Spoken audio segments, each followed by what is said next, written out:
under God, indivisible, with liberty and justice for all. Pray with me. Lord, we're thankful for the many blessings that you've given us. Lord, thank you for the opportunity we have to serve this district. Lord, please be with each and every board member tonight. Give us wisdom in all that we do, and may you be glorified in all we do. It's in Jesus' name. Amen. Amen. All right, so first item on the agenda, recognition of the students of the month. Well, first, call this meeting to order. Note that we do have a quorum present. Missed one meeting. We have one member absent, but we do have a quorum, and the agenda was posted in a timely fashion. Now we'll have the recognition of students.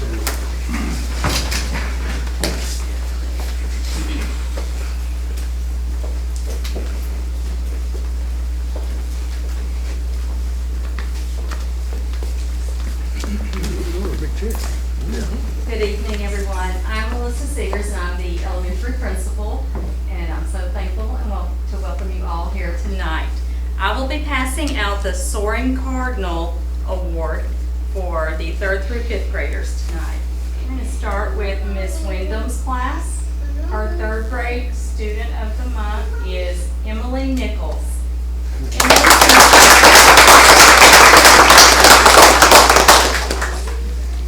Emily is a great leader.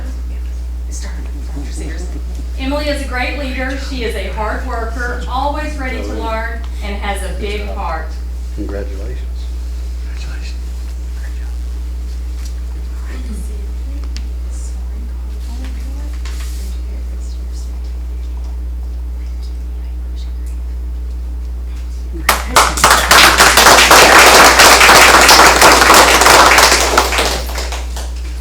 Next, for Miss Westbrook, Jace Rogers. Miss Westbrook says Jace is a great student. He works hard at everything you ask him to do. He is so kind to his fellow classmates. He is a wonderful student. Mr. Jace Rogers.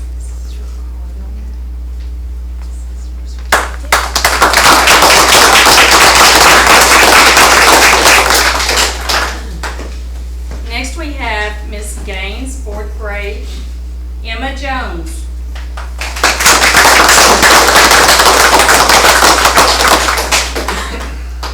Emma is very quiet, but is a hard worker. She is kind to everyone and always has a smile. Hi, Miss Emma. Certificate.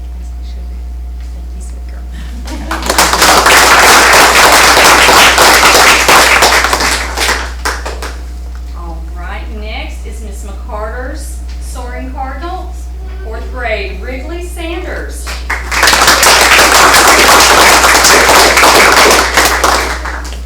Wrigley is kind and helpful to everyone. Even though school may not be his favorite place, he always listens, participates, and works hard. I'm very proud of him.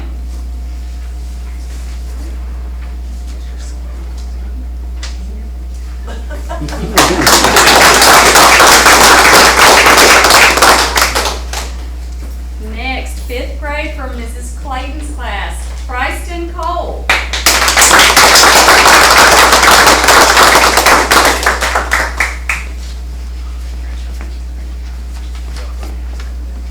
Tristan is always respectful to teachers and students. He offers to assist if needed. All around great personality and wonderful to have in class. Yes.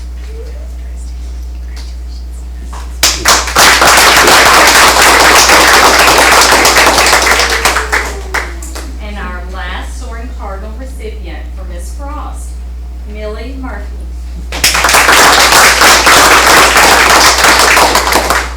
Millie is kind to all classmates. She is also a hard worker and listens well. She has what it takes to be a great student. Great Cardinal.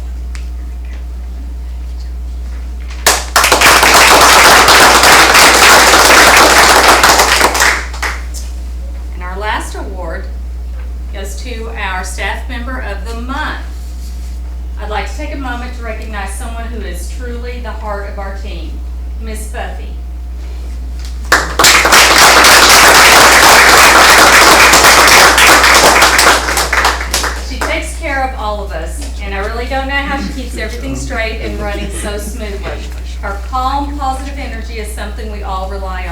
and she brings a sense of order and care to everything she touches. Miss Buffy not only handles every challenge that comes her way, but she does it with kindness and grace, whether it's organizing our schedules or tackling big tasks like the TEA safety assessment. She keeps things moving effortlessly, always with a smile and a reassuring presence. Her dedication, her patience, and the way she looks out for each of us make her an irreplaceable part of our team. Miss Buffy, we are all incredibly grateful for your hard work, your calm and caring nature, and for being the steady hand we can count on every day. Thank you for everything you do.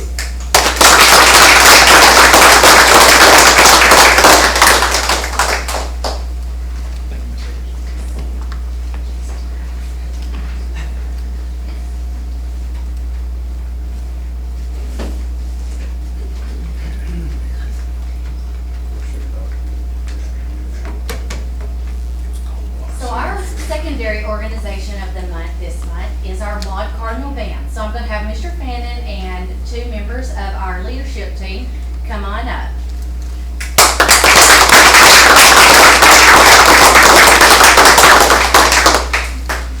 We're going to have you guys stand here, and we'll have the students and Mr. Fannin tell just a little bit about our band. But I want to brag on our band, and as you guys know, our band, we carry about 50 members now, so it's impossible to bring all the band members up here, and our leadership team is involved in all kinds of organizations, and so it's very difficult to get them together. But our band, throughout the year, I've had the pleasure of watching them at most every performance, and they just kept getting better and better. And the students, you could see, Mr. Fanning could see, all of us could see just the improvement. And so that's why I wanted to highlight their dedication. Every Monday night, they were up here for 3 to 4 hours practicing. They get here early every morning because band is first period. They go out into the wet grass with their shoes on.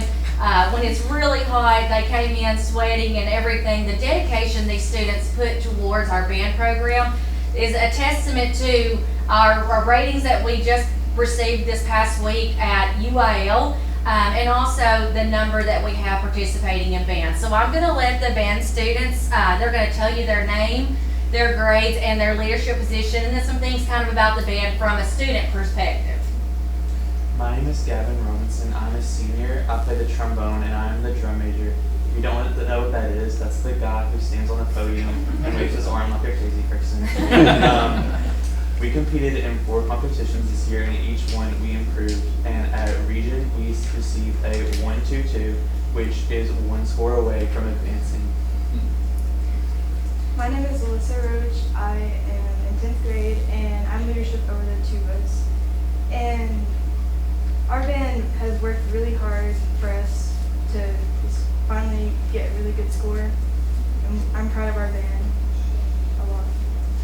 And one thing I want to say about these 2 specifically is, you know, Gavin, I've said this to Mr. Fannin a lot, and I always mess with Gavin. You can hear Gavin a long way away. So if you usually hear a noise, it's going to be Gavin. But I don't know if many of you know of what the tuba looks like, but the tuba is about as big as Alyssa, and she does a fantastic job carrying that thing around in our drum sessions and all that good stuff. So she does a great job. And Mr. Fannin, I want to brag on Mr. Fannin and Ms. Martinez for all the hard work and dedication that they put in to just continuing to grow our program, not only throughout this year, but throughout the past few years and stuff. They've been a valuable asset. So that's why Mr. Fannin, Ms. Martinez, and our Maud Cardinal Band, they are our organization of the month.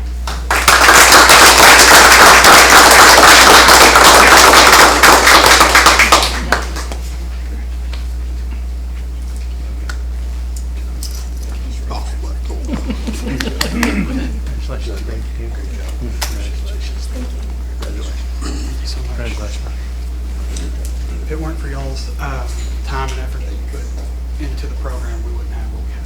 So thank you so much. Yes, and we do want to thank the school board and Dr. Seegers, because if you've not seen our band travel lately, our trailer that we have lots of room to grow. It's amazing. So thank you all for your dedication to our band program. It's very appreciated.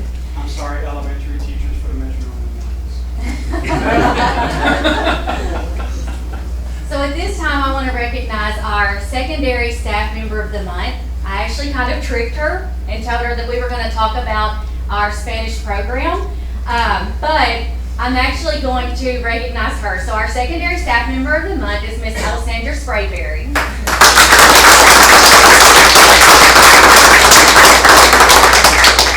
So Miss Sprayberry, she joined us this year and took over our Spanish program. For those of you who have students in high school previously, you've known that we've had to do our Spanish program online, which is very difficult and a task all in of itself.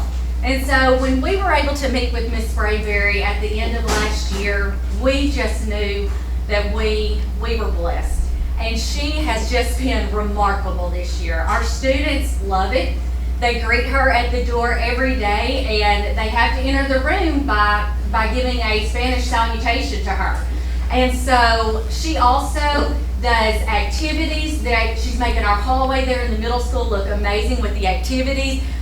They are celebrating Hispanic Heritage Month, and they've done flowers, and also the students have recreated themselves, and they're labeling different body parts or different characteristics, traits in Spanish. And I always say that one testament of a great teacher is just what the students say. And she can tell you, I usually come down the hallway beside her room, and I was walking behind some students one day, and they had no clue I was behind them, and I wasn't trying to eavesdrop, but they were talking loud enough where I could hear them, and they were praising their Spanish class, how much they enjoy it, and one student said, I've even learned some Spanish. So that's just a true testament to Mrs. Sprayberry. She's been a great blessing. She is so sweet, so kind, and I have really enjoyed working with her. So, Ms. Sprayberry, our staff member of the month.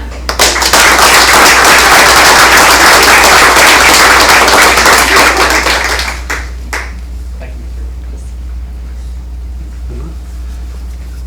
Everybody that got recognized tonight, if you'll get out here by the press, they'll get your picture.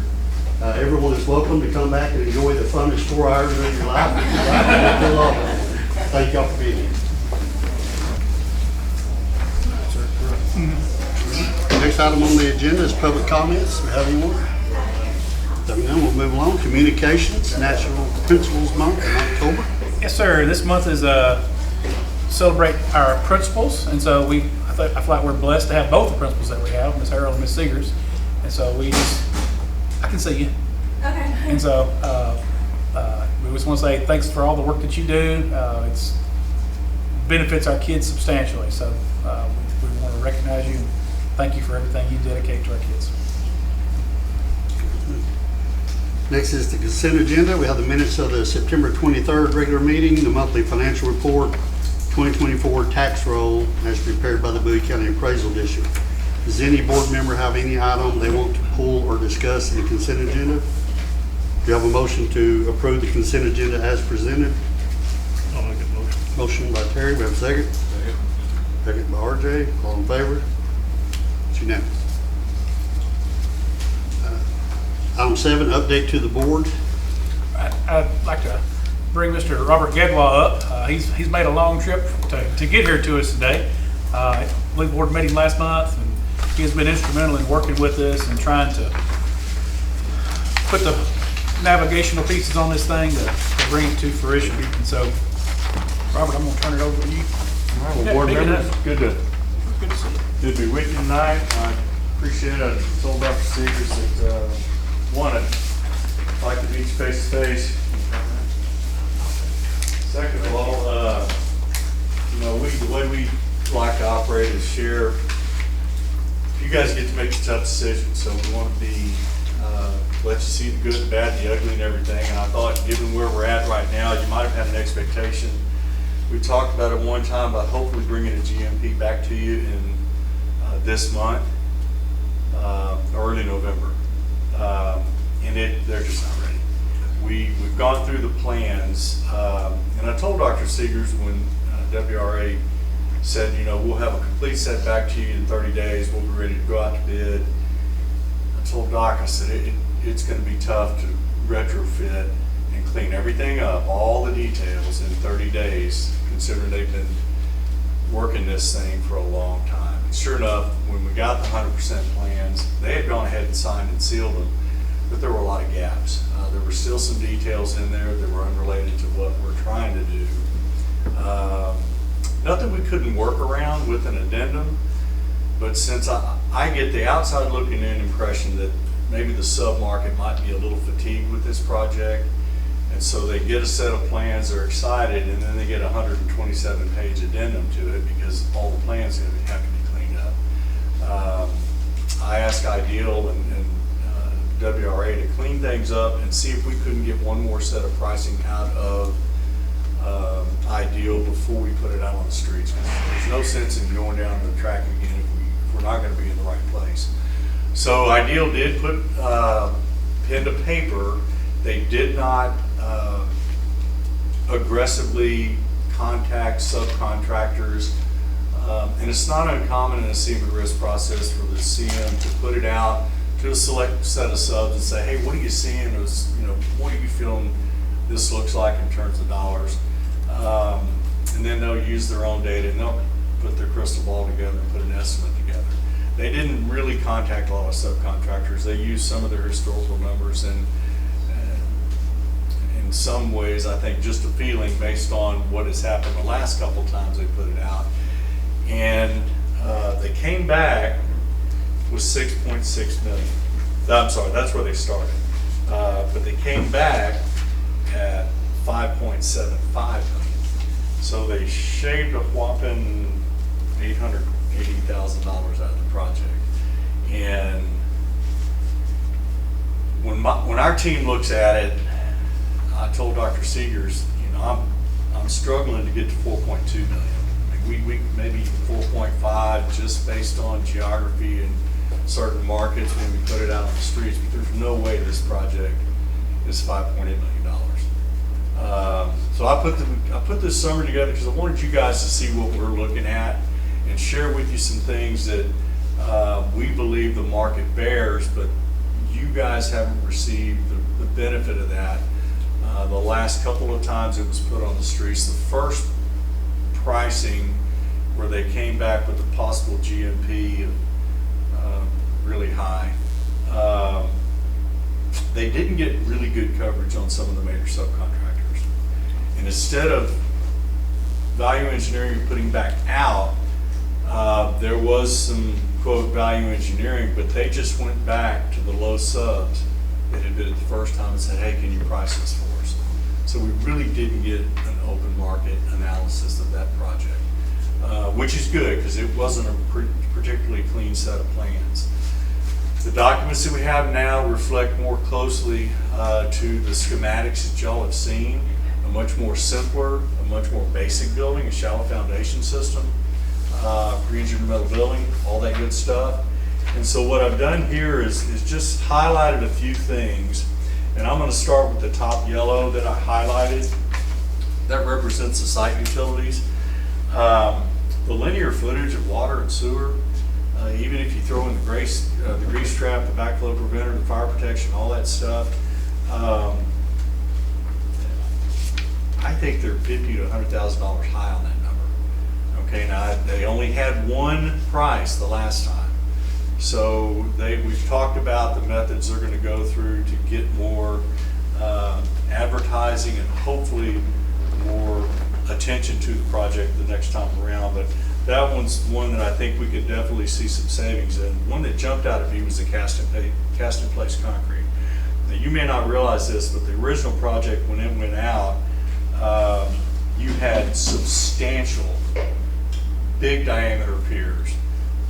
Because you're not only you're really not really trying to support the structure, you're trying to keep from getting sucked up and blown away in an F5 tornado.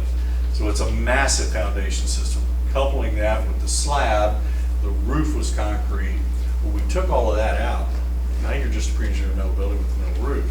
Took all the deep foundations out of it. It's just a concrete slab.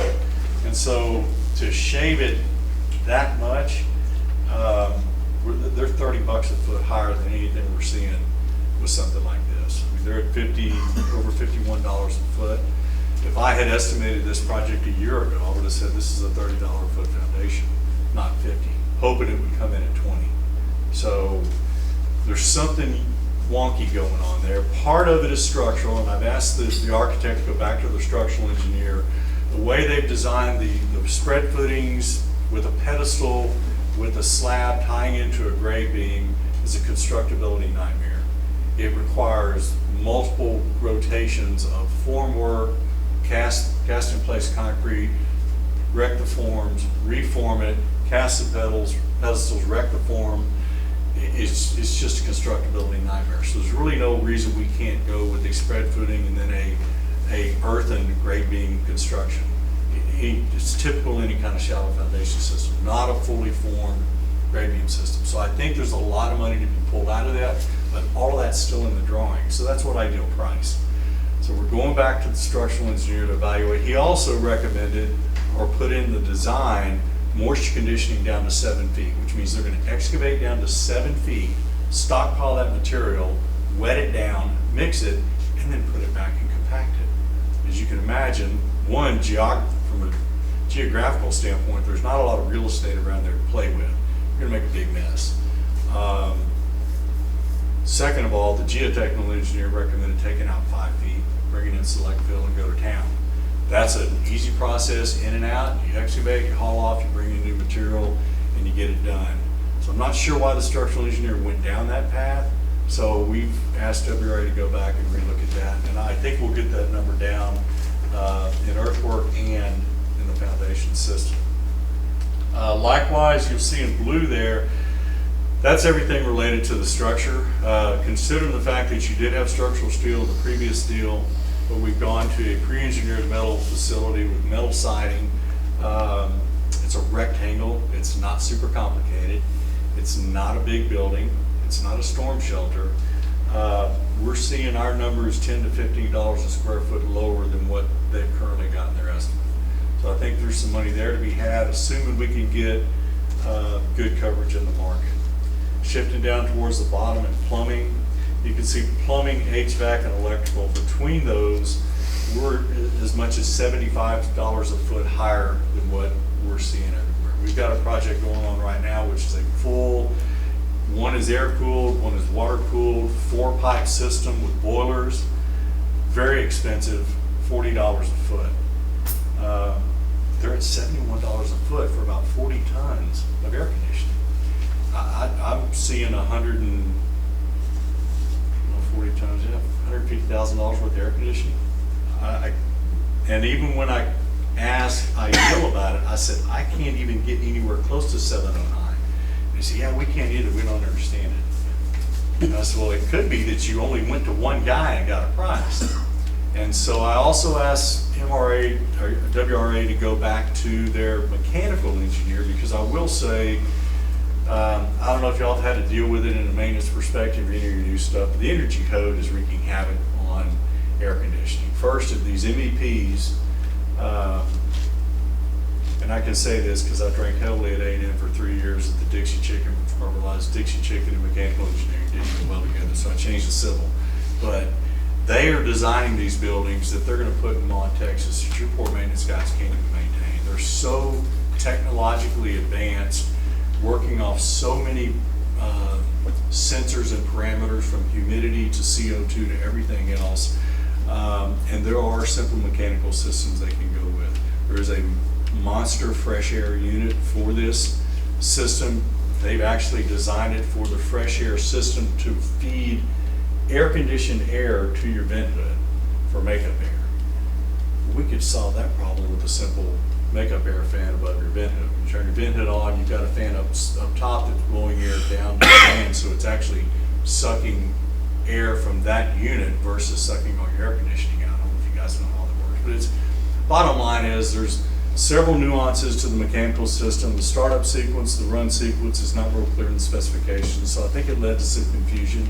So we're going back to the mechanical engineer to make sure that we're putting something in that's practical, that's pragmatic, that's cost effective, that makes good sense. Because right now at $71 a foot, that is twice as high as anything we're seeing right now for package units, which is what you guys, what's proposed for this project.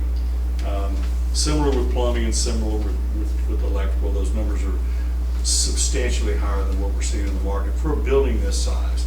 There were some comments made that, well, I think it ended up, well, it is, it's kind of out there in the middle of nowhere.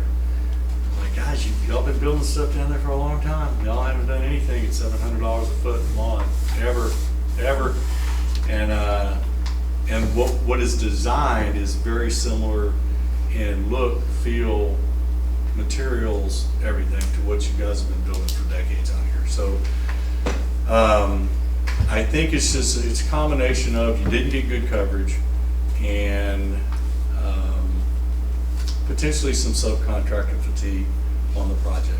So my recommendation to the team was to make sure before we ever put this out there, we have a clean set of plans. And so they're going back through a lot of the things we talked about last week. We've got another meeting scheduled for this Friday to go through any value engineering options. And in my mind, value engineering is not taking 1,000 feet out of this building. That's just hacking it to try to get it in budget. And Dr. Seegers, can you chime in? But I asked some questions on the call last week specific to the project and what they're seeing, and they agreed that what they're seeing is more in line with what we're seeing, except on this project. Yeah, we got a project going on over there. It's $371 a foot. We got a project going on over there. It's $410 a foot. We got a project going over there, and yeah, that's what we're seeing. Help us out here, because we have completely changed this structure compared to what was originally brought to you guys and did. It's a very simplified structure. What we want to make sure we do is put materials and finishes on the inside that are going to have good life cycle costs, easy to maintain, durable, and not something you're going to be looking at in 7, 8, 10 years regretting that you built it, because it needs to last and it needs to be done right, and we can do it for that anywhere from $400 to $450 a foot. Recognizing you've got $500,000 in kitchen equipment. It's big numbers in the project, but as a sheer structure, it's really simple. And for some reason, we've made it a little complicated. So we're working on reeling it in and getting it back on track. But I wanted to share this with you tonight so you can see, I don't know what kind of information you're used to looking at, but we like to share everything. And I think this kind of gives you an idea. And some of you can talk to maybe some friends or peers you have out there that can maybe even say, yeah, it doesn't make any sense to us. You can come back to us and say, MAUD is sort of the nucleus of some crazy, like the Bermuda Triangle of construction. I don't know, and it's unusually higher, but honestly, I've seen what you guys have done in the past and the value that you got out of it and the prices that you paid for it, and it's nothing near this. So I feel pretty confident we can get there. I hope we can get there through the process we're going through. And I think it's the right thing to do to at least give the team a chance to bring that value back to us. I was a little thrown off a little bit when Roberto said, we're kind of at the same number you're at, and then he went down to exactly the same numbers I'd already picked out and said, these are way higher than they should be. So I don't know how he got to that number. But anyway, I feel good about the process. Just wanted to share it with you, let you know what's going on. It's not happening in a vacuum. Dr. Seeger's been a big part of it, and the team, both on Ideal's side and WRA, seem to be working hard. I just want to make sure you get a good set of plans before you put them out on the street, and then we get good coverage. So I'm talking with Ideal about all the places they're going to put these plans, and it's not just in the local paper. We're going to go digital, statewide, to all the plan rooms and try to get as much interest in the project as we can. So, Robert, if you don't mind me, since obviously we got some cleanup to do, so I'm gonna put you on the spot here. We didn't get a chance to visit much today, any today. And so, as far as going back through the design, cleaning up pieces, what do you think is probably a good guess on a GMP for this? time-wise or how much? Time-wise. Oh, honestly, there's probably a solid 2 to 3 weeks of getting the plans cleaned up. So my guess is we're going to bid through November and maybe take pricing in December. We'd have to look at the market though. So you're saying, Brother Robert, if we get down to the 400 to 450 a square foot, we should be happy with it, even though everybody else seems to be paying the 370? Well, we're not, we've got a state-of-the-art junior high right now that's 215,000 square feet with a turf field, lighted, with tennis courts lighted. All of that, including parking, came in at $378 a foot. Now, there is an economy of scale there, okay? It costs you just as much to bring a dozer down here or a track hoe to do some excavation as it does on a project like that. But when you can distribute that over more square footage, the mobilization and everything, there's an economy of scale to that, but it's not between 378 and 700, okay? They may have to come a little bit further to get select fill. There's some things, but honestly, I mean, everything we looked at is 20 minutes away. The select field is right over there in New Boston, and, you know, I mean, most of your HVACs, it looks like they put golf down there, they're 15 minutes up the road. yeah. I don't know. Honestly, because I asked the question several times, guys, hey, you got to help me understand. You're not gonna get this. stuck in traffic, because as you're coming this way. I do this for a living, and I mean, we have, I don't know, we've got $600-700 million worth of projects going on around the state right now, and nothing is anywhere near this. And I'm working in little towns like this, and I'm working in the Metroplex. So travel distance, places for workers to spend the night, all of those challenges hasn't affected projects to this scale. And so, is anybody here with the press?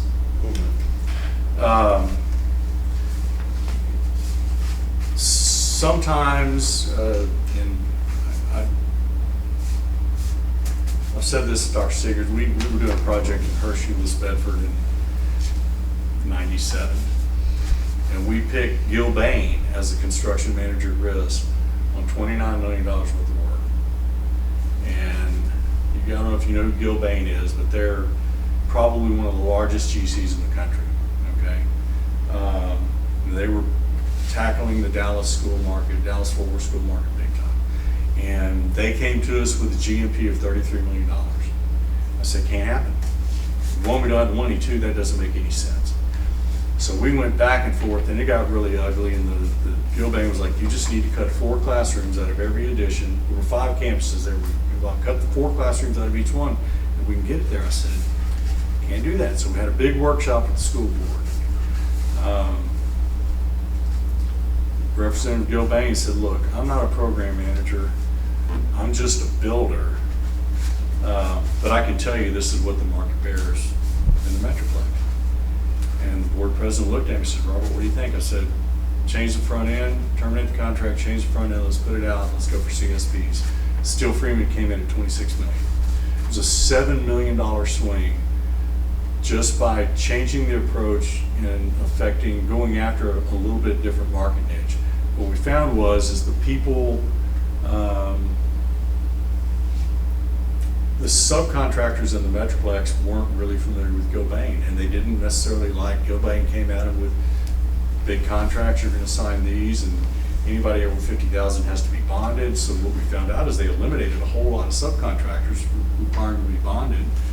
There was a lack of familiarity, they just didn't get the coverage. Steel Freeman's out of Fort Worth, they had all kinds of people throwing, prices at them. And so I don't know that that's the case here, but I know there was a change, a decade or so ago with Ideal and new ownership. I don't know if personnel-wise, I know they do a lot of work in Arkansas. I don't know if there's a market familiarity here with them. It's been a while since they did work for you guys, or substantial work.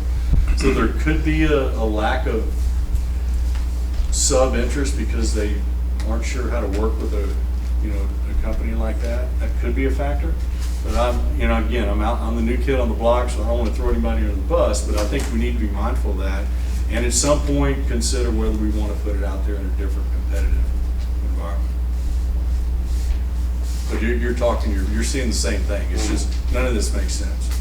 Yeah, we've done our research just talking to other projects that have been in other schools. Just like we said, those numbers are coming in at 300, 370. even when it was a storm shelter, I could have probably I could have come up with, around $500 a foot maybe. But honestly, you've changed this to a $300 square foot building with $500,000 worth of equipment and a fancy vent hood with fire protection on it. You concentrated some restrooms, you concentrated some plumbing and gas. But that's it. So that's why I say 400. I'm struggling getting much past 400. I really am. And on the call, Ideal said, well, if you're thinking we're going to get down to 450, that's not going to happen. So you guys have a chance to do it. I'm giving you a shot at it, but at this point, I would say keep earning interest on those bond funds, and we're going to keep fighting until we get it down where it needs to be, without compromising the integrity of the project. Because I think right now we've got a solid approach to it. We just have to make sure we get the right set of plans and specs out to the market under the right topical I approach. think we've changed as far as we can go. Sir? I think we've downsized or either made changes as far as we can go. Oh, I wouldn't go any further, no, because you've already gotten a very economical, practical building. You really do. And I think it's something you can be proud of, but it just needs to be, plans need to be cleaned up, and Ideal needs to do a really good job of tapping the market. And we're gonna help with that. We might put it out on Miller IDS, which hits about 90 digital plan rooms around the state. So we'll saturate it with, try to get some interest. Painter might say, I'll go up to Mod for 2 weeks and get some painting done. It's a great place to live. Don't tell everybody about it. Yeah. Well, Robert, I appreciate all that you're putting into I didn't really this. answer your question, but honestly, I think the best case will be December. I don't think we'll be back unless you want a special meeting, but Thanksgiving, Christmas, holidays, it really kind of jiggies things up a little bit. So if they can get plans done in the next week or two, it's conceivable we could have pricing back before Thanksgiving, because it's late. And then give us time to scrub the GMP, decide if we're going to pull the plug or not, and be ready to make a decision either way at the December board meeting. That's kind of the way I see it playing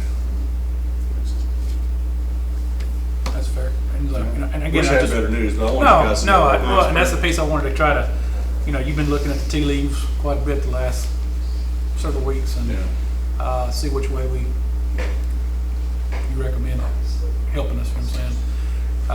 But that's been our concern,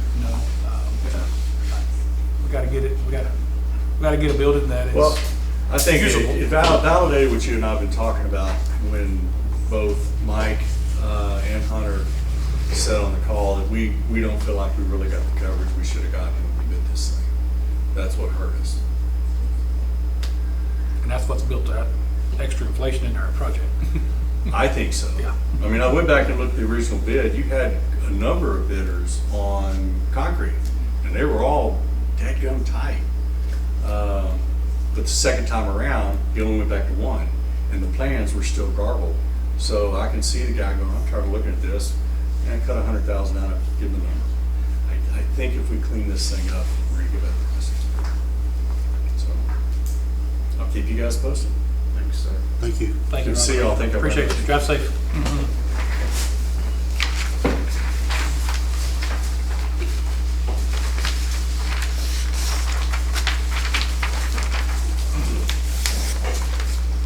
Next is our information items, principals report, and athletic directors report.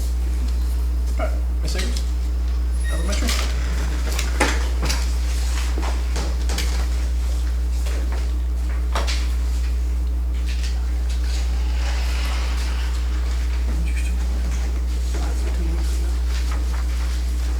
We have had a lot of good stuff going on this elementary.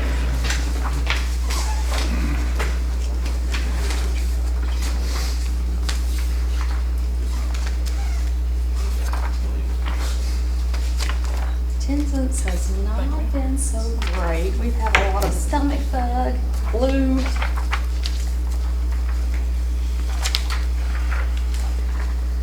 And we have a couple in each grade level, maybe one in each grade level, let's say that are habituals. that are really bringing our attendance down. So we are, Kayla and I have met with our resource officer to see what we can do about that. And so I know I've made several phone calls, and now since we're in the second 6 weeks, it'll be time to start doing home visits.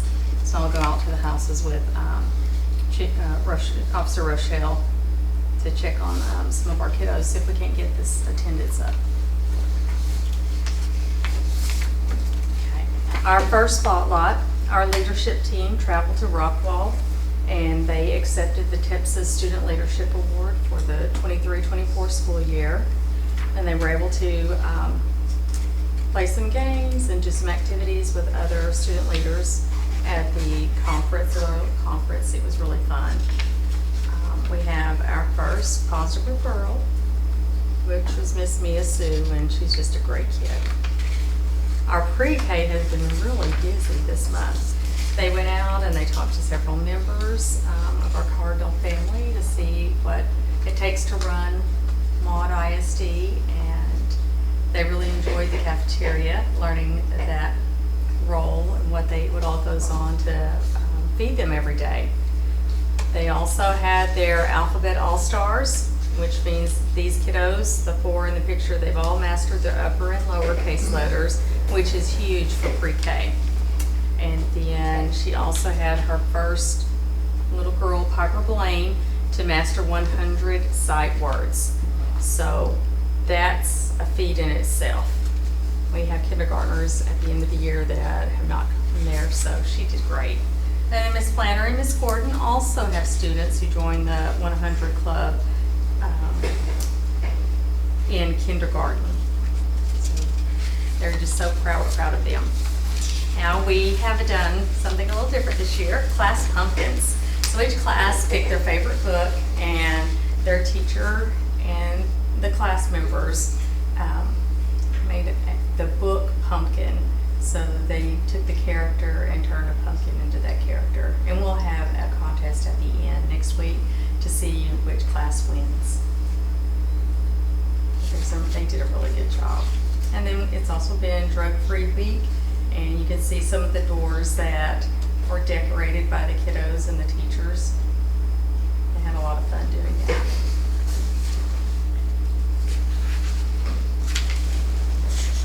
And then, of course, today we had our 50th day of school, so they dressed up in their best 50s attire. And our leadership campus, our beautification committee, they went outside in the front and they put some pumpkins and some scarecrows and bales of hay to decorate it for us. We have several upcoming events. We'll have an upcoming active shooter drill this week. On the 25th, we have the Pink Out Pep Rally, and we have our class pumpkin decorating contest going on. We're going to finish out Red Ribbon Week next week, and the kids will dress up each day. The next Monday, I haven't sent the flyer out yet, but because I wanted to try out to see what the weather was going to be like, we're going to have a movie night outside, and we're going to show the Great Pumpkin Charlie Brown and have popcorn and pickles and drinks. And for the families to come and bring a blanket, lawn chairs, and just sit outside and enjoy a movie and the evening out. The 31st, our teachers will have Halloween parties, and parents are invited, grandparents are invited. And we have our senior pep rally we'll get to go to. And then on the 13th, we have World Kindness Day.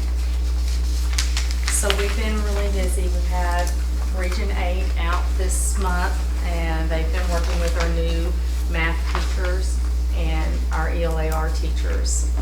They've been in the classroom going over the curriculum with them, making sure that they understand what they need to know about how it goes. And I have a trainer coming out to train me too, to show me what I need to be looking for in the classrooms as far as what they're supposed to be doing with the kiddos.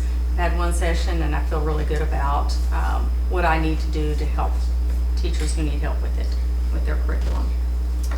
We gave our first science interim test on Friday, and we will give the math and reading interim this week, and we'll have results by next week. And I'll have that data for you next meeting. We took our whole elementary school to watch the Frozen play in Redwater, and they did a fantastic job. And we received so many compliments on how well behaved our students were, and they enjoyed it. Redwater did a really good job putting that play on. And again, our teachers and staff members did an excellent job answering questions with the DAV person who came. They were all prepared, all ready. They knew exactly what to say whenever they asked the questions of him. A very good visit. And I think that's all I have. Any questions? Thank you, ma'am. Okay.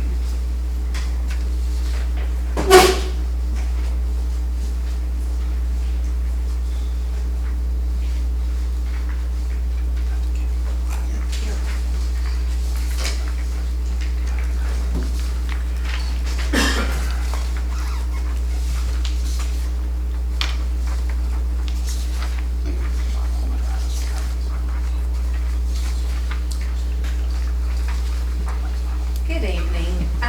So we'll start off with our enrollment for these past few weeks since our September meeting. And I put October there and then I added September at the end, so you'll see those are kind of backwards, but in red there you'll see a decline in some of our attendance for most of our grades on the secondary campus, with our 7th and 9th grade coming on strong. So that's really good for them, seeing as how this is the last week of the 6 weeks. So we did do our incentive rewards for our 8 and our juniors this past 6 weeks, and those two groups of students enjoyed Sonic drinks. So we'll do that for this second 6 weeks as well. Have an incentive for the 2 highest grades. We've had some illnesses hit our group, especially our 6th grade was hit pretty hard and everything. So that's why you see a little decline there. And then of course, seniors are seniors. So we're working on that to encourage those students. As Ms. Seeger said, we've already started on our side. We had a team meeting with Chief Rochelle, and we started with our attendance class already, and we've had 6 students go through that. So we've started the process there and everything, and Chief Rochelle and I've met on looking at filing truancy for those habitual offenders and students who are not attending school. So we do have all of that in process to, we want to encourage our students to come to school, but then if we can't, like Ms. Singer said, with the phone calls, with the visits, with our class to encourage them and talk about the importance of school, then we take other measures so that way we can ensure the students are on campus and helping us with our attendance, but also their academic. So you see there in our secondary news, as I said, we have had our attendance celebrations for the 8th and the juniors. We also are still conducting our Readers or Leaders Challenge in our middle school, and we'll be doing that through this last 6 weeks for the first semester. We also, this past week, we took our 6th and 7th grade band members, we took our varsity football team, we took our varsity cheerleaders over to Mount Pleasant to support our band. And as I was saying earlier, when they were up here, it was by far the best performance I'd seen all year long. So I think that the band, they really appreciated our students being there to support them. Had a really good cheering section, so was very, very proud of that, very proud of our students. They really enjoyed supporting our band. Our esports team, we have a team that's currently undefeated right now. We have about 4 teams that are currently in tournaments and everything. And Mr. Brown and I were talking this past week. They play theirs and do all their activities after school. So those guys are up here sometimes till 5 or 6 o'clock at night. So it's a lot on our students, and they do a great job. But he told me we have 2 teams that are actually on opposite sides of the bracket, and if they keep winning, we could actually be playing ourselves in the championship. So that would be amazing for us and everything. So our high school student council, they are still currently accepting donations to the Ronald McDonald House that we're going to supply there in Austin in honor of them helping out Coach Turner and his family. Our middle school student council members, we had a few of our members go over to our Seniors for Cardinals this past month, and they presented over there. We took a few students over there and they presented and did a great job.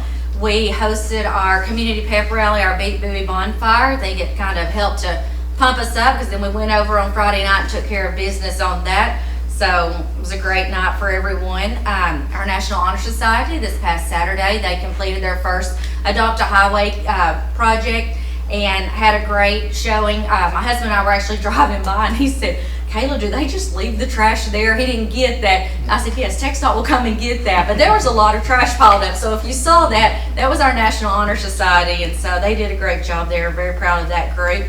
Our band hosted our fall festival this past Saturday. Had a great time, went up, played some bingo there, and had lots of fun. And like Ms. Seeger said, we celebrated today being the 50th day of school. Seegers and I both got our faculty and staff members Sonic drinks, so they all appreciated that and enjoyed that and everything. And we did have a few of us that dressed up and everything. So, our ag's been busy. We went to our first state show, State Fair of Texas in Dallas, had lots and lots of ribbons won there. We had our first competition this past Friday. Students did a great job.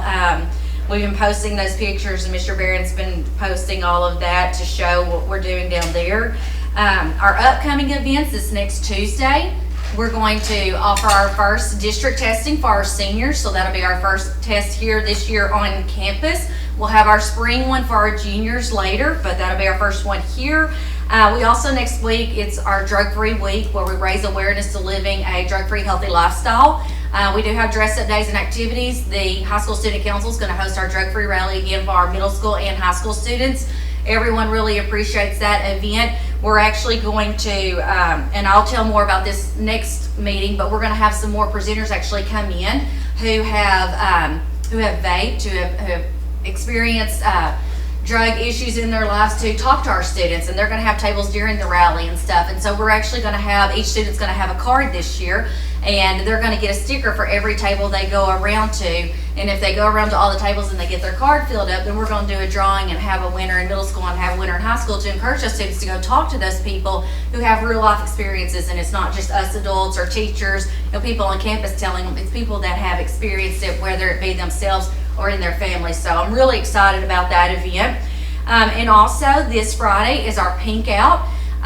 So we're going to raise awareness for October being Breast Cancer Awareness Month. So we're going to pink out our volleyball game and then our football game, which are both at home this week. And then if you guys don't have anything on Friday afternoon, it's our Blackout Pep Rally. It's always a great pep rally, so love to have you guys come and join us at that as well. Any questions or anything? Thank you.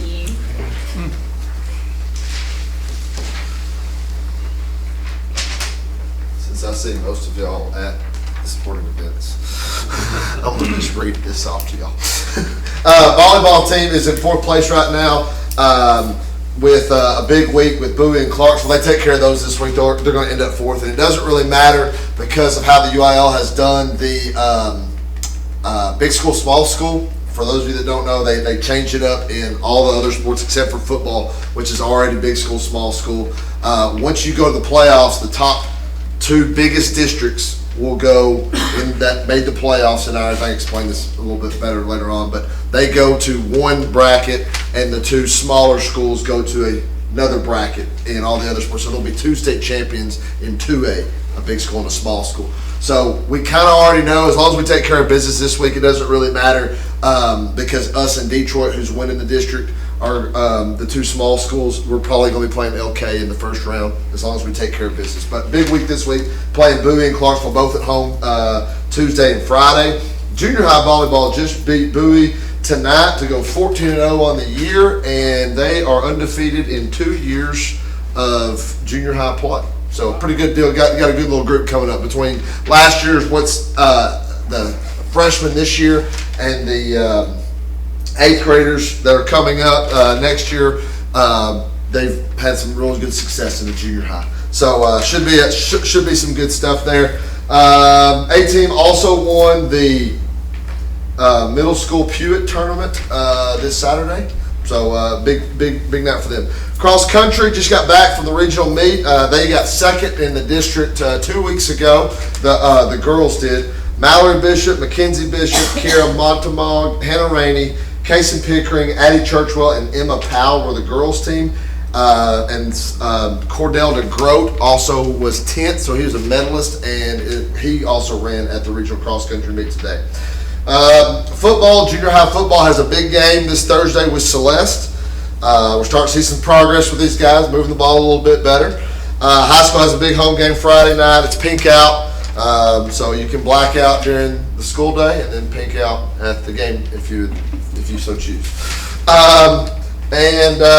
Grass and fertilizer should arrive tomorrow for the baseball and softball fields. We'll wait just a little while until it gets a little cooler before we put it out, and hopefully you'll see some green grass out there soon.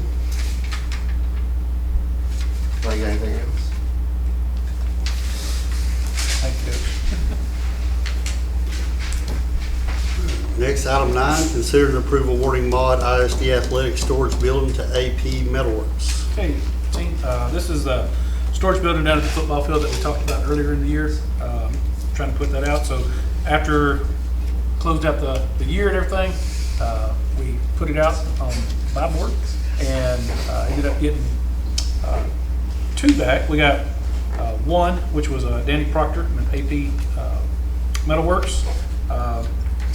His price, I think it's the second one in your packet, which was the $40,020. Tried to give you an idea of what it would look like. Just basically a 30 by 40 with a 12-foot length. Did it not make it into y'all's over there? It was in there. Here you go. I sat down to RJ. Board book. Yeah, it was in the board book, yeah. And then this was the other one that was in there.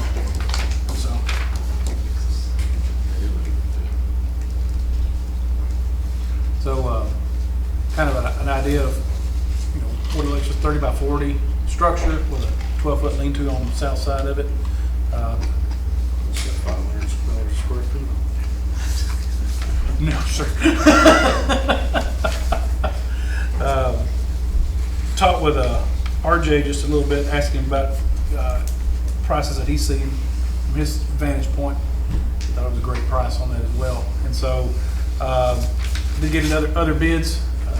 That other bid was a little bit higher, and so it's my recommendation that we Said the fine was about 40 something. yeah $40,020,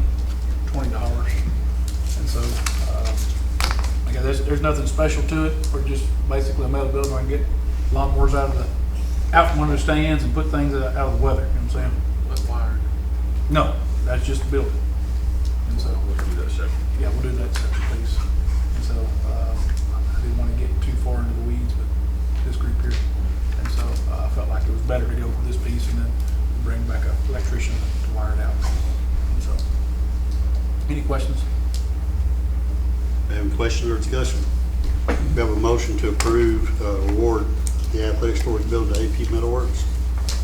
I'll make a motion. A motion, we have a second? Second. RJ, all in favor? No, sorry, Rusty. All in favor, raise your right hand. It's unanimous. Consider and approve Richardson Fence and Patio to install elementary privacy fence.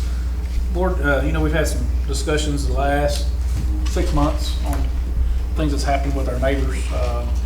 And kind of going back to that old Robert Frost point, good fences make good neighbors. I felt like that would be a advantage to us. One, it would keep others from necessarily seeing our kids and us from necessarily seeing them. And so had Richardson Fence come out and look at the area for us and quote for us to put a fence up, 6-foot privacy fence. I did have one thing Terry asked me to double check on. We had it with 6-foot treated wood for the post, and the reason for putting that in there was trying to make sure that our guys could change it out if something went wrong.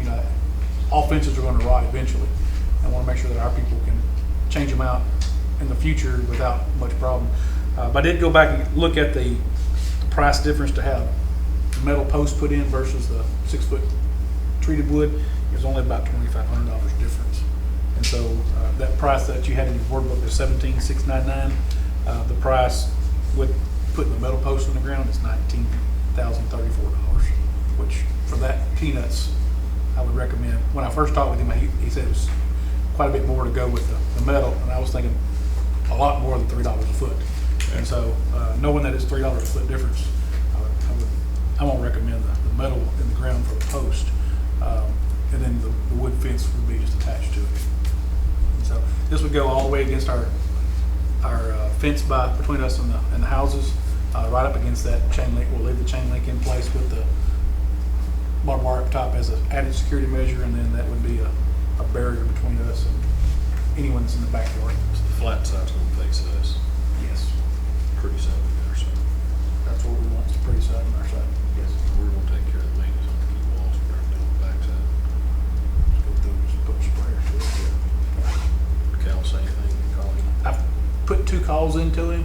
Like I said, I'm not gonna do anything till I get Cal's blessing that he's not gonna have a fit, you know what I'm saying? But He should. because honestly, that chain link fence is on the housing authority side, you know what I'm saying? And so I wanna make sure there's not gonna be a problem there. But I do feel like that it's gonna be beneficial to both sides to just put that visual barrier there between us and them, so, just waiting on a call back from Cal before I, So you're saying take up the original chain link fence? no, and it's not- leave it in So what is place, that distance gonna be from chain link to ours? right up against it.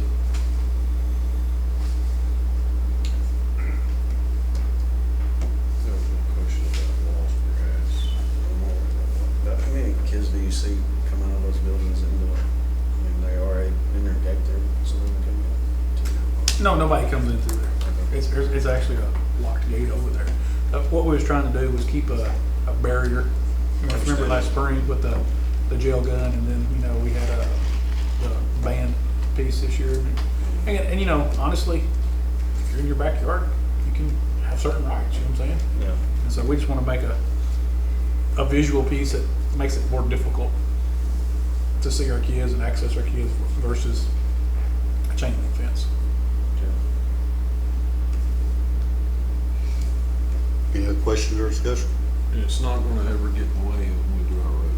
No, it's beyond the road.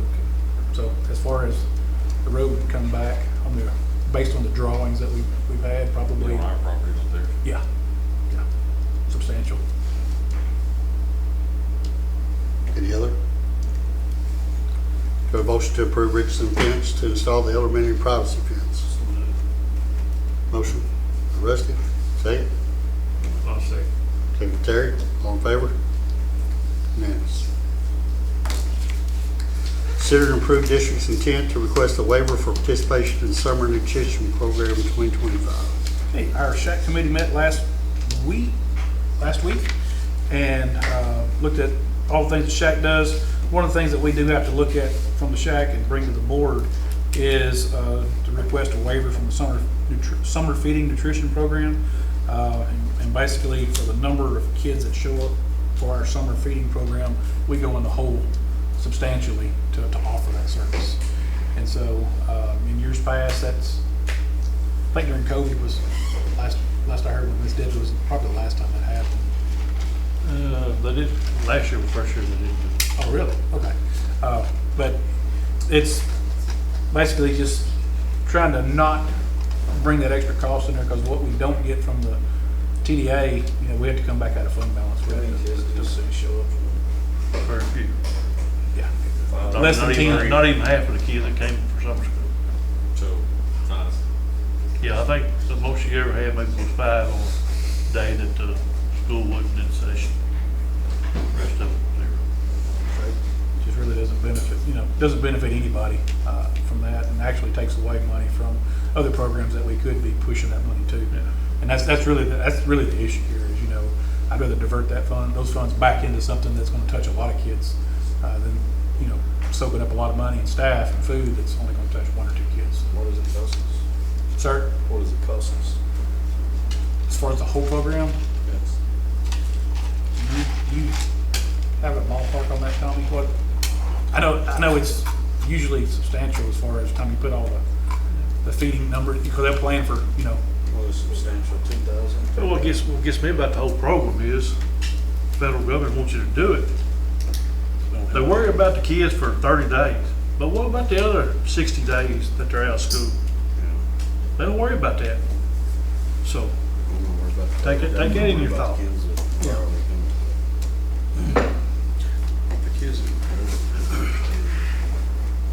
those kids that said they don't summer school, 4, 5 kids. And that wasn't consistent. So we were feeding the kids in our own summer school. All of it, just a year.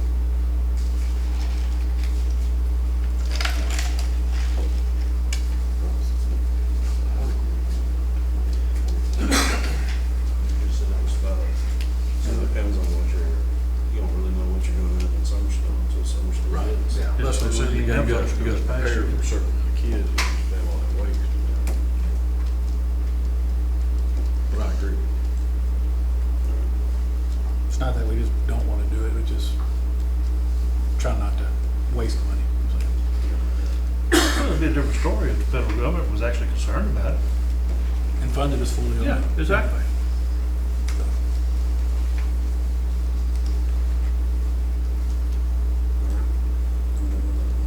Any other discussion? Larry? No, sir. Got a motion to approve the district's intent to request waiver for participation in the summer nutrition program. I'll make a motion. Motion by Terry, a second. Second. Second by Josh, all in favor, raise your right hand. Unanimous. Superintendent's report. Okay, district, heard a little bit from the principals.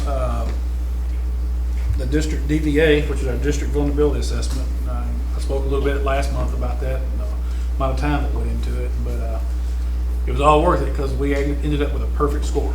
And so I just can't express how excited I was when our auditor got through with us and he said, y'all are gonna end up with a perfect score.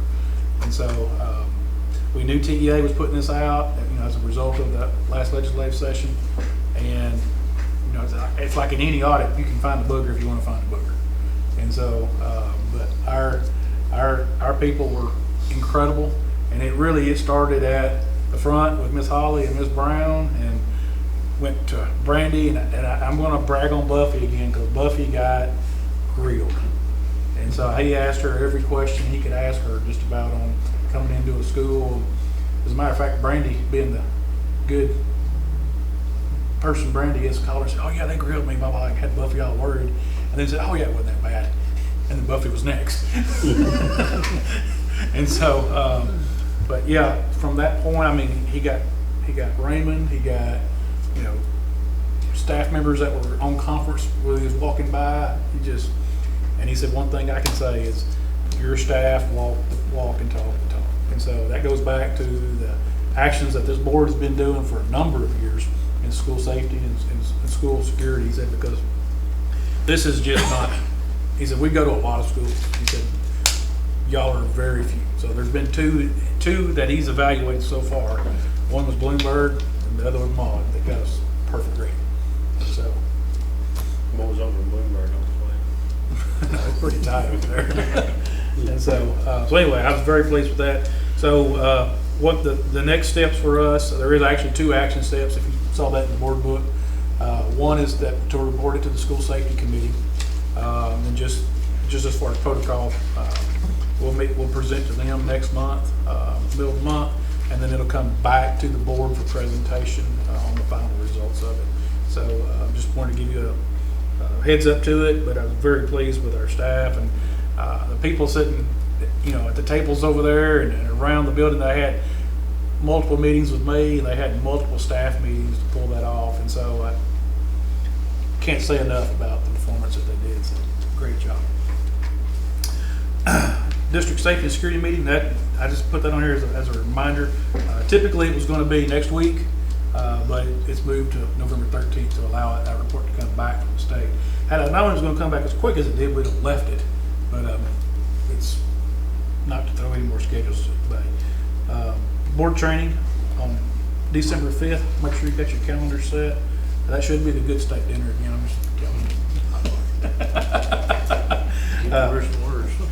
And so, I'm telling you, the Hot Pocket really threw them. It threw me too, I'm not gonna lie. You have felt before. I had them all thinking about steak. Have a mouth watering all the way down there. All right, board, the last thing, superintendent's report is the quick review of our House Bill 3 goals and campus goals. This will come back next month as action. But I do want to, in the packet in front of you, there should be the blue and black stripes on top.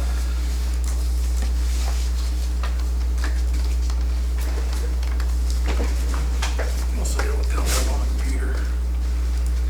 There we go.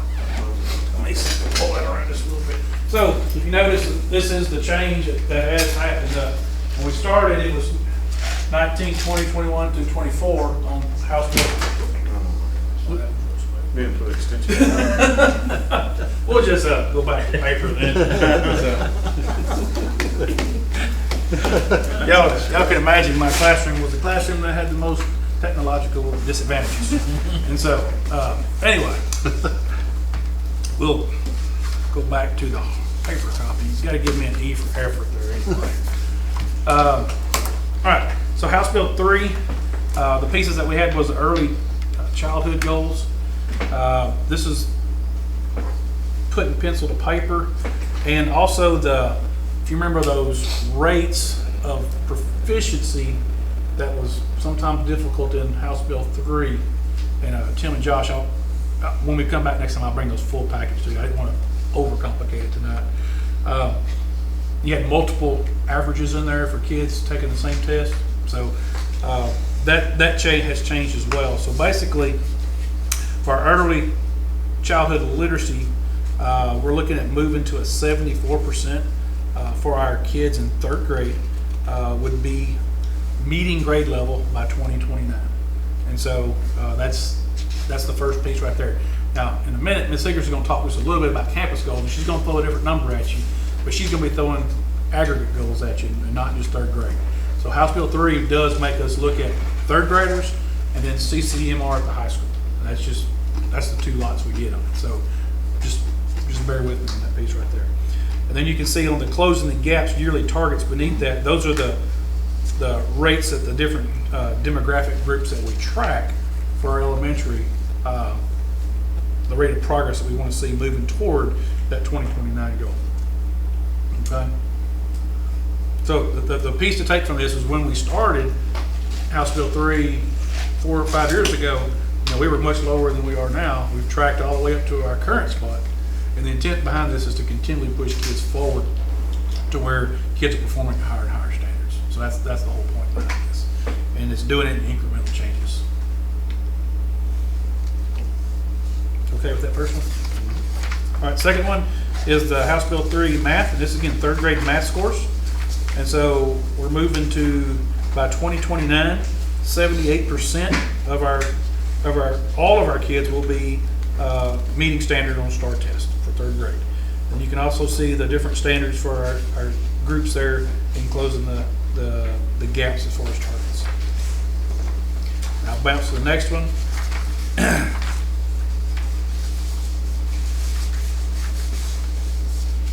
And Ms.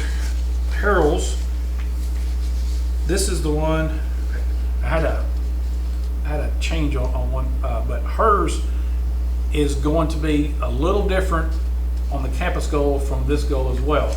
And the reason being is she's got 2 factors going on. One set of kids is being phased out, while another set of kids is being phased in under different accountability pieces. So state loves to do that all the time for us. And if you're going to really throw a monkey wrench in it, as far as our CCMR, it always dates 2 years back. So we're looking at really 2022 numbers.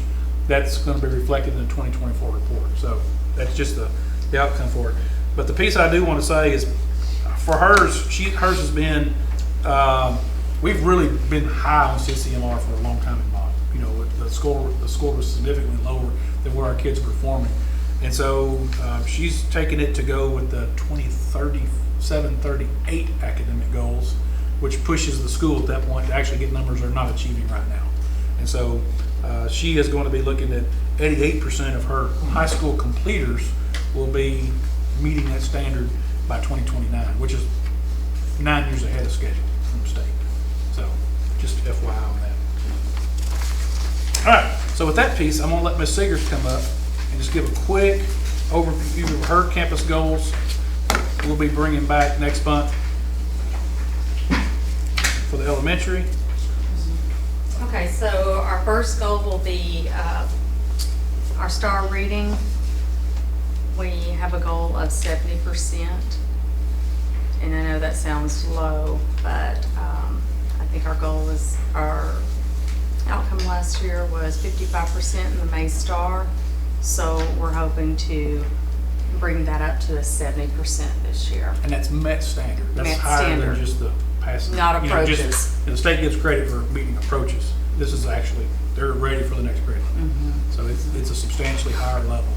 which approaches means they're almost ready, but they're going to require tutorials. They're going to require extra to get them there. Also with our math, it's the same thing. We are setting our goal for 70%. Last year, the May Star, it was at 50%. So we're hoping to get it to 70% this year. And beneath that, is also the progress measures for each of those tests. So they'll be looking at it not just campus-wide, but at each grade level through there, so. So right now, we do not have the data for the October interim. That's what we'll be taking this week. And so next week, we'll input that percentage. And then the February interim, we expect growth. And then the May Star is where we're looking at that growth to put us to meeting our goal for this year. And speak, if you would, on as far as the interim tests that they're taking, because it is a different assessment than they've taken in the past. But Yes, they're taking the Cambian interim, and what that is, it's a very rigorous test, and it scores the kids where the teachers are able to look at, okay, this kid more than likely will pass the test, or more than likely will not pass the test. So we have to, we'll take that data to start our groups, again, reorganizing our groups for tutorials within the school day to get them what they need, because the interim, it focuses on the specific categories, and so it'll break it down for the teachers so that they'll know exactly what the kids need to work on at this point. And so, and if you see that, those interims in October are really low. Now, again, it's testing the whole curriculum, and we don't expect them to know the whole curriculum in October. You know, we expect that to be low. And if they knew it all in October, then holy cow, we ought to be in great shape. But you know, they haven't been exposed to it. So it tests the whole curriculum, but those scores come back, and we say if we've taught that, we expect them to score well in it. But if we haven't taught it, then I expect them to be not so strong in it. So it just provides where they've been. Okay, I think you just answered my question. So if the October interim says it's 45%, our goal is 55. Our goal is 55 by May because we hadn't had it all yet. Correct. But if they're at 45 now, that's pretty good. That's pretty good. So, That's what we're hoping the score will be whenever we take the test this they may week. be substantially lower because this was a guess. Oh, okay. Okay. Yeah. So they haven't got any of those. Well, y'all got one or two back, but I didn't ask you to throw. Well, if you'll look at, for instance, for us in fourth grade reading right below it, we did take what they made the prior year, which was 58% met their grade level. So we took that and put it for the, we wanted to grow because they were 58% last year at met grade level. We want to grow that, so we're starting the number at 55 in the interim of October, and the February 65, and then we'll hopefully be there at 70% in May. So that's the fifth grade. That 58 was the third graders last year. Third graders last So it's apples to apples. All right. It's actually looking at the kids where they scored last year. All right. Now we're trying to grow them forward. Not, Yes. because they are difficult. Yes, all right, good. So, again, those numbers could change drastically.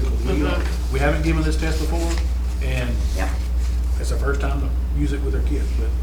But the piece with the Cambium though is traditionally it tracks right in line with the star.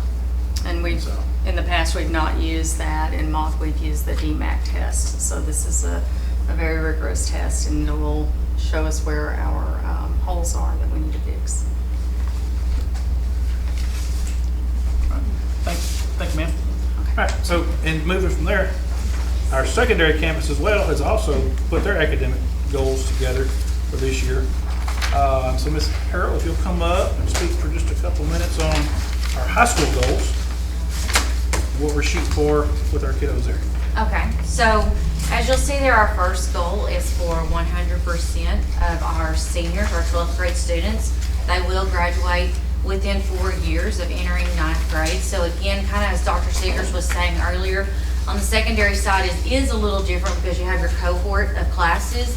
So you have to watch each year. And so one way we do that is Dr. Seegers and Ms. Seegers just said is with our Cambium testing. That gives us a projection and to watch, so we can watch the way they're trending. So we're taking October. We've taken a couple of tests last week. We have another round of tests tomorrow and Wednesday. So next month, we'll have actual results for you guys and percentages, so that way you can see exactly where we are. So these are projections of where we would like to be, and there you can see at the top are the percentages of met for the prior year. So we always at the end in May want to be higher than the projections for last year and everything. So again, seeing those students in English 1, English 2, Algebra 1, Biology, and U.S. History, our 5 end-of-course tests that we have in high school, seeing those continue to improve each month, because that is one factor with our high school students, not only getting the grades and the credits for each of the courses, but also passing their EOC exams. That's a requirement. So that's why we have that as our first goal.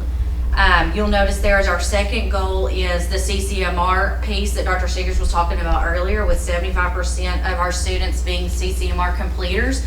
So as Dr. Seegers said, we're on 2 different cohort tracks right now. We have our seniors that they have to be labeled concentrators, and they're our last group in that. So we're really dealing with 2 different groups right now. We have our seniors, and they have to be concentrators, but then we have our juniors through everyone else that have to be completers. And so what a completer is you have to start their program of study. You can start it in 8th grade. Whatever the credit received has to be a high school credit, but you can start it as low as 8th grade, and they have to have 4 credits in 3 or more classes. So you'll notice there, as you see, kind of some of our numbers look lower as they're in younger grades, but it's because they can't be a completer at that point, because they haven't had an opportunity to have 4 credits in 3 classes.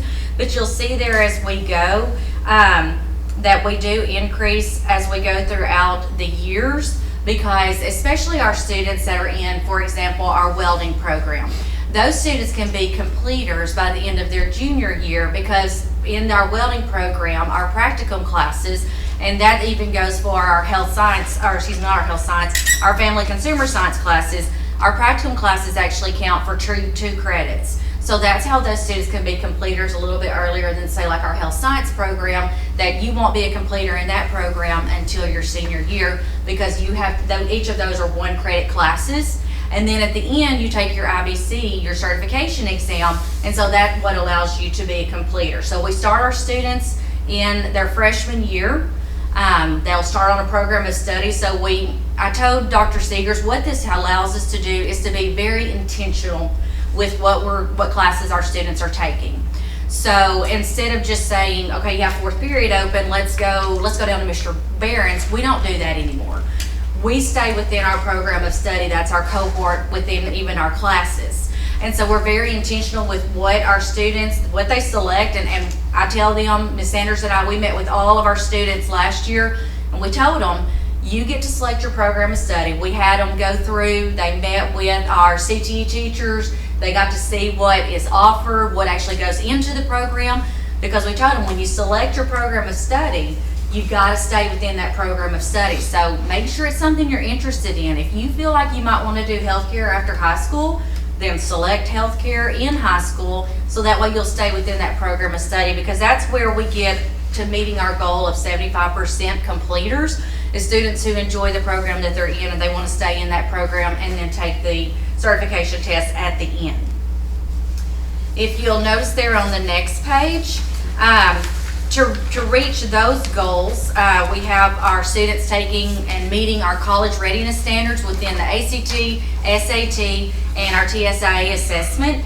And so you'll see there again, some of those number increase as they go throughout the grades. And one reason they do that is because, like I stated earlier, our district testing that we have now, we have starting in junior year for our students that we offer a spring test, and then we offer it again for students who would like to take a senior year in the fall. So they have 2 opportunities to take a test actually here on campus. TSIA-2, the Texas Success Initiative Assessment, we actually start offering that. They can take that as freshmen. That's the entrance exam for dual credit classes. And so we started offering that as freshmen with our freshman cohort. They are our P-Tech students. So they will actually start taking dual credit classes earlier. So they this spring will actually be able to take the TSIA assessment. So that's why you see our numbers there for those. And then you can see they're going on with our middle school students, because as I stated last month, this isn't just a high school. We have to get our students ready in middle school to be able to achieve these goals in high school. So that's what we have there with our outcomes for our 8th grade students, and then continuing on there to the next page where you can look and see 6th and 7th grade as well. So- Any questions? So the piece that we're trying to do is to take the House Bill 3 goals that, are mandated by the Texas Education Agency, and also layered in our campus goals that align within that framework, and that those will be our monitoring pieces throughout the year. And then next month, we'll also bring in the monitoring calendar with you. That'll show the times of the year that we'll present that information back to you.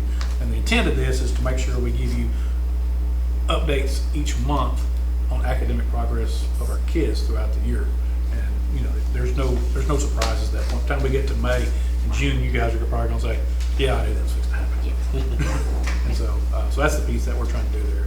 And again, it's incrementally moving our kids from a one level of performance to an even higher level of performance. And, traditionally, Mauldin has been higher than the district, higher than the region, and higher than the state. We want to continue to do that over the next several years moving forward so that we keep academics at an extremely high level. And also workforce as well with our IBCs. Now they have classwork and coursework throughout their high school year to show that if they wanted to join the workforce right after high school, they could and be successful. How many kids actually know what they're gonna do? That is a great That's question. that's the hard one That's right the there. hard part. And that's the very hard part of asking a 14-year-old as a freshman. Think about long term, what do you want to do? Because realistically, not many. Not many, no. Yeah. I knew by the time I was 40. Yeah, that's exactly right. Yes. I want to be retired. Thank you. Yes, thank you. As far as our superintendent's report, Mr. President, All right. Next item on the agenda is executive session. We're going to executive session at 8:02 p.m. Discussing personnel according to Texas Government Code Section 551074. We will go into executive session at this time. All right, we're back in open session at 9:38 p.m. 8:38 p.m. Time is hard, tough. Return to regular session. Next item on the agenda is adjourned. We have a motion. Motion and a second. All in favor, raise your right hand. Unanimous.